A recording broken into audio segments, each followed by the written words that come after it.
Hi and welcome back to my channel. Today's topic is going to could be quite emotional for me, so I will start off where it feels quite organic. So for those that haven't followed my journey via Instagram, Facebook, or I've kind of touched on it on this channel once or twice, but I'm going to be mentioning endometriosis. So for those that haven't heard of this condition, it's a gynecology condition that women have, and this is predominantly, it can affect the female throughout the month or for longevity of their entire adult life from the time that they start their monthly cycle.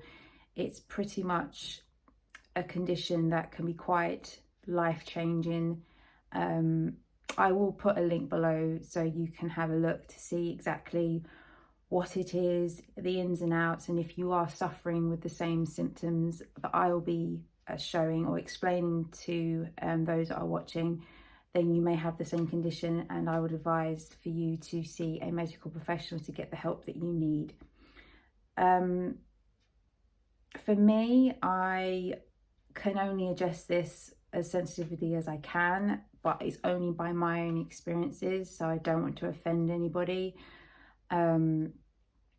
I started my symptoms when I was 16, around 16 years old. I started my period when I was 13, and I always knew that my cycle was, something just wasn't right for me, and it took a while for me to pay attention to it. At the beginning it was fine. I was very young.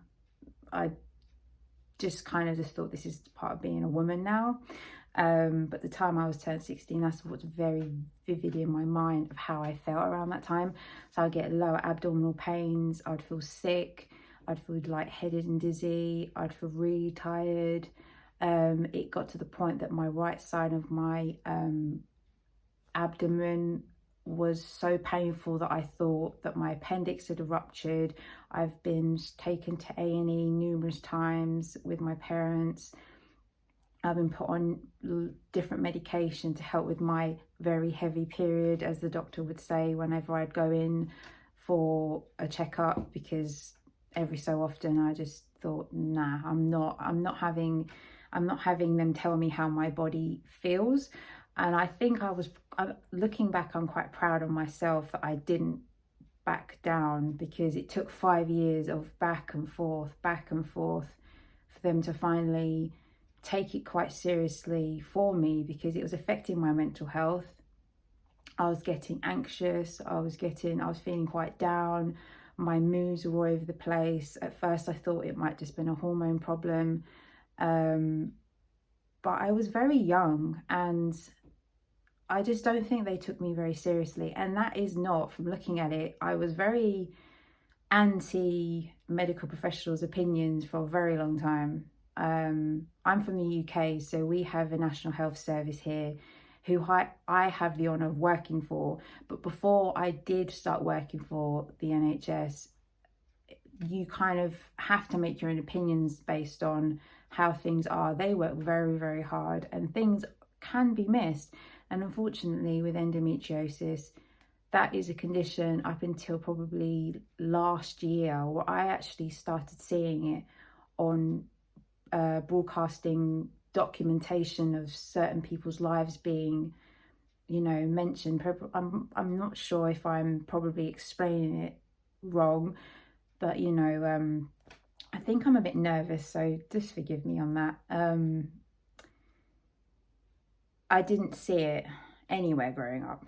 I remember telling my mum, just in floods of tears, just like, what is wrong with me? What is actually wrong with me? Because I just felt like it must have been in my head. I was making a big deal out of it, and so forth. So yeah, I had surgery. It was an investigative surgery. They just did keyhole laparoscopy to see what was wrong with me. It wasn't like, you have this, so this is going to be removed. They generally didn't know what was wrong based on my symptoms, so they did an operation to see what was going on. And that is the only way that they knew that that's what I had, because scans, ultrasounds, physical examinations, urine samples, blood tests, x-rays, the whole thing, nothing, it didn't show it up at all. I was quite lucky. I was stage 1. The lesions on my, so when I first had pain, it was on my right side of my abdomen, and my bowel had actually stuck to my womb ever so slightly, and that was due to the lesions. So when I bleed every month, inside of me bleeds as well, and it gets sticky.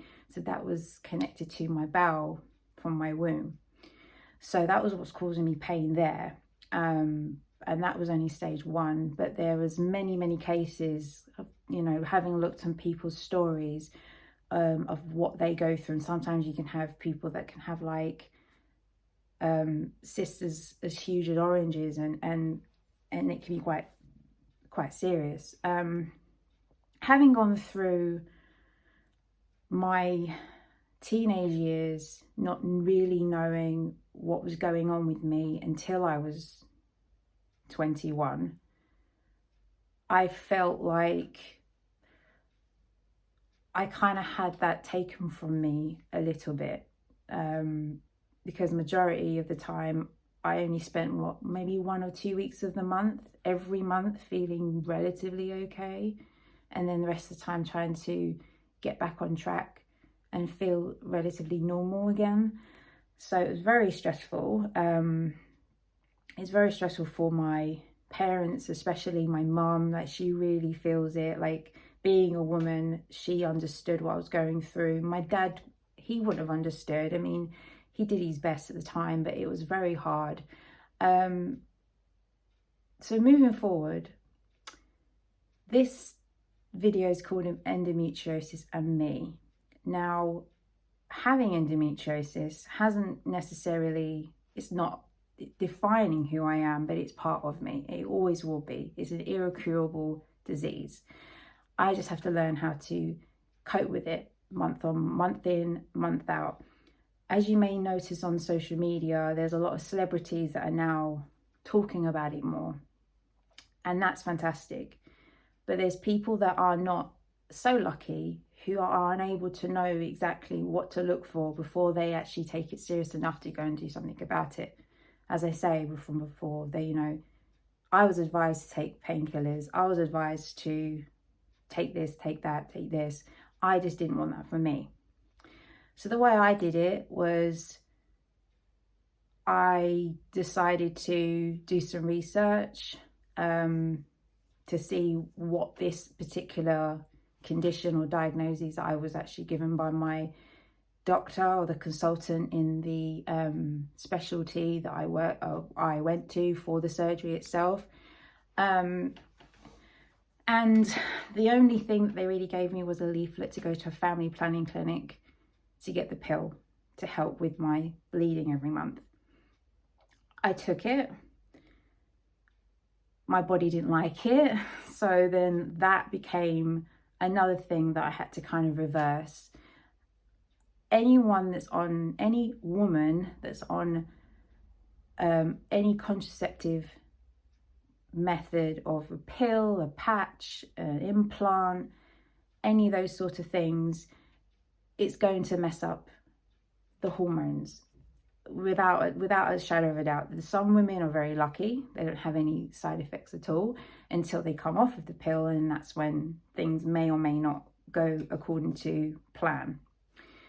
I was on it for 2 years. I gained a lot of weight. My skin got bad. I was in moods. My periods weren't as bad. But I just didn't feel good at all.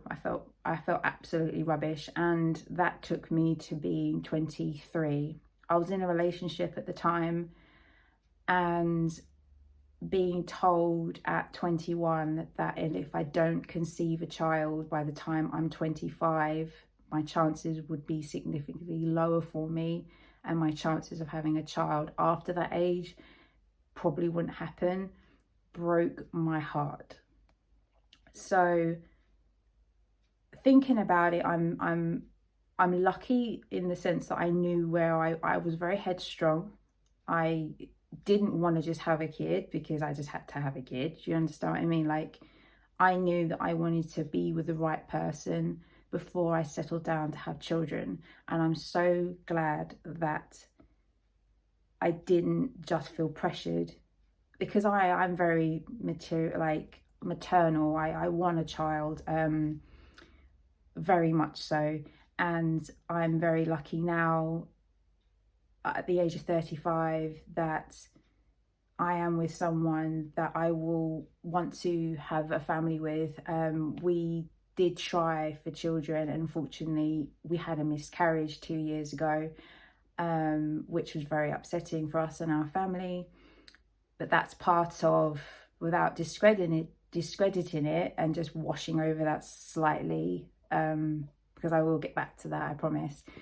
That is something that I wasn't really informed of it at the time. Leaflet, go and get the pill to help with the pain and etc. But that was it. That was literally everything I remember getting, and it was just not, in my opinion, good enough. I felt let down.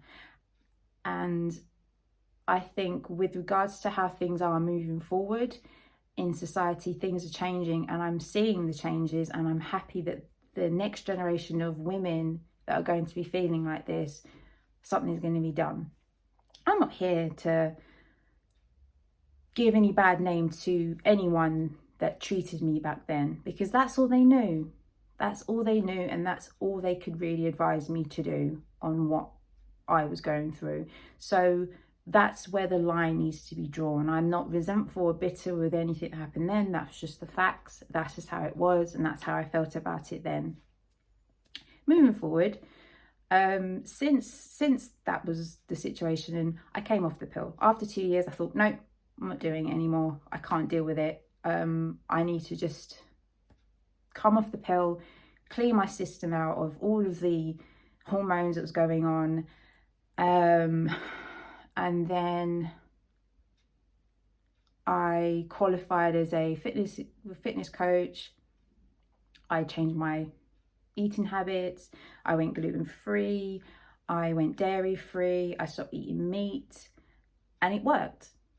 It actually worked. My cycles every month was longer. I was getting 7-day periods instead of 3 or 4. It wasn't consistent. I was getting very irregular periods.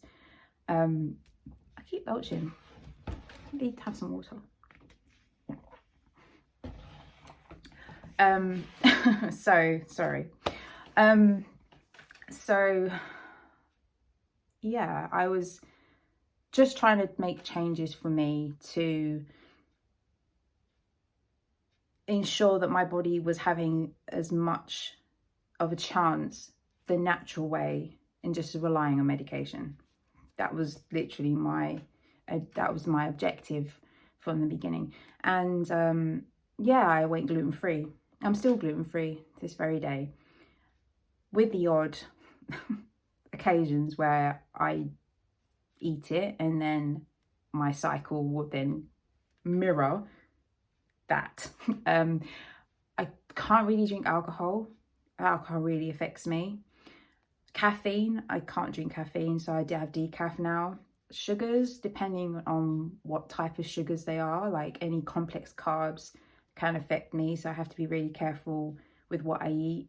I can have rice, but preferably brown rice or whole grain will be better for me. But if I have white rice, I start to feel the difference instantly. I mean, I'm not sure if anyone's watching that's got irritable bowel syndrome. That was the first symptom I ever got before I knew I had endometriosis. And those two are linked, believe it or not. So I always had issues with my stomach, whether it would be just feeling bloated all the time. So being gluten-free from then had to happen for me, because I was just in a lot of pain. So that's how it was kind of missed at the beginning, because I was complaining of that, but my periods were also bad every month, but the doctors were not connected. Anyway, let's stop digressing, please. I then, from 2012, decided I didn't want to eat meat anymore. Or 2016, I beg your pardon, 2016, because that was when I was actually going to compete in a fitness competition, and I had to stop the training because of how strenuous it was, and my body wasn't responding, and my hormones was everywhere, and my whole just approach to it was just wrong, right? So that's when I decided I'm going to not eat for a particular look, because that's what I was doing for like 6 to 9 weeks when I was doing the comp prep. My body naturally just kind of had a bit of a tiz and freaked out and just didn't want to pay any attention to any of the training that I did afterwards. And it was just like, so I just felt rubbish again for a couple of months. And then it all started to fall into place. Now, I've probably gone like a pinball machine, going from here, there, everywhere with what I'm saying right now. But I think to narrow it down into one solid statement is listen to your body. Listen to it and really pay attention to what it's telling you. It's not always easy. I still make mistakes. I've not been very well. I mean, for the last month, probably due to just being stressed and just being exhausted, and you know, COVID's going around, and just lots of different things. But at the same time, I know what to do to help myself get back to strength, and to know that I'm at least trying to get there. So that's pretty much where it was for me back into 2016, because as I mentioned it in my video where I couldn't compete in Miami Pro. I mentioned it briefly in my Hi, I'm Back video. I will put the links of those videos below in case anyone that's watching that's new hasn't seen them yet. But those times in my life was really hard because I don't really speak about it, to be honest. I don't really engage naturally that how I'm feeling is due to this, and this, because there's so many things that I know I've got. I know that I deal with certain situations, maybe because this is how I am as an individual. But having endometriosis in my life hasn't caused it to be a negative for me. It's also caused it to be a positive.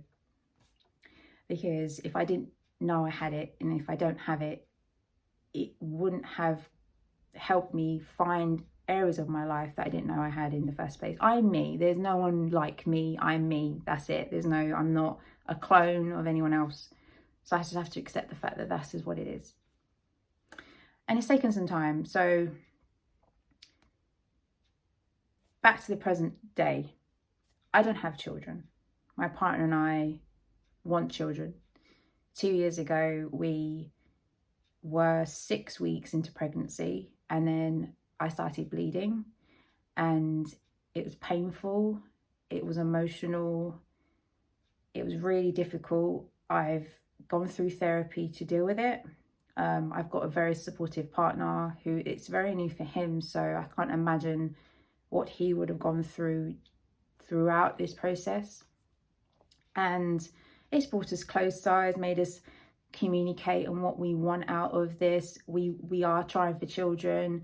Things have taken place in between where we've had to just take a break. Unfortunately, he caught COVID and he's not very well. So if you can kind of understand that, not that I need to explain myself in that regard, but you know, I'm being very open with you, and yeah, just know that, because for the longest of times, I blame myself. It's going to make me cry now. I blamed myself for not being able to carry. And the only thing that got me through that constant thought in my head was, it's okay. You know, I've got a condition that may or may not have contributed to that. I put a lot of pressure on myself naturally anyway. So that's just how I am. I'm a pain in the ass. Just ask my partner. I'm the worst. I'm always second guessing myself and always worrying, and I'm a little anxious soul at heart, but tough exterior. And apparently, but yeah, I just think knowing when the time is right, because back then it was completely different. I wasn't centered in my mentality. I remember being in a very dark place back then. I wasn't looking after myself. I wasn't training. I wasn't eating right. So it all kind of contributed to itself. And I just learned just to allow myself to feel. When I'm feeling a bit low, allow myself to feel. When I'm feeling a bit anxious, allow myself to feel. And when I'm angry about it, allow myself to feel within reason, because I don't want to push that or, you know, push that onto somebody else, because it would not be their fault, if you know what I mean by that. And projecting your emotions on someone when you're going through something so difficult is really hard. So I just think with that, you just need to have the right support system around you.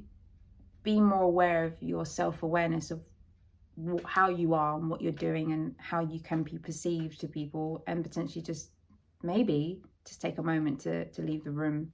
Entirely up to you. This is just me speaking, and only go by what I've done and I'm doing, and this is going to be part of my life for the rest of my life. If I was to wake up one day and not have this condition, then so be it. But it's part of me. I'm learning as time goes on to embrace it a lot more than what it was like before. But I just know that me and my partner will have children. And once that happens, then I'll be sharing it with you guys. And what will be, will be. That's it. That's it, really. As long as you're taking care of yourself, what will be, will be. And that is what I believe. That is what I strongly believe. And having that positive approach to things and just being grateful for what we have, as cliche as that sounds, sometimes it sucks. Like, if I can give the 2 middle fingers to certain things that happen to me, I'm like, you kidding me?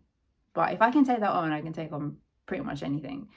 But for those that know me, yeah, that hard exterior doesn't just come from, I don't even know. I don't even know what sort of can of worms I'm opening right now by saying that. But I'm just me. Yeah, that's all I can really say. I'm just me. Anyway, I'm clearly going off on a direction I need to go on, so I'm going to end this video now. But yeah, if anyone out there's watching and needs advice on anything further, please inbox me. Honestly, I'm there to help if I can. I'm not medical. I'm just someone that knows how shit it is sometimes, and I can, yeah, doors open. But anyway, on that note, peace and love to you guys. See you. Bye.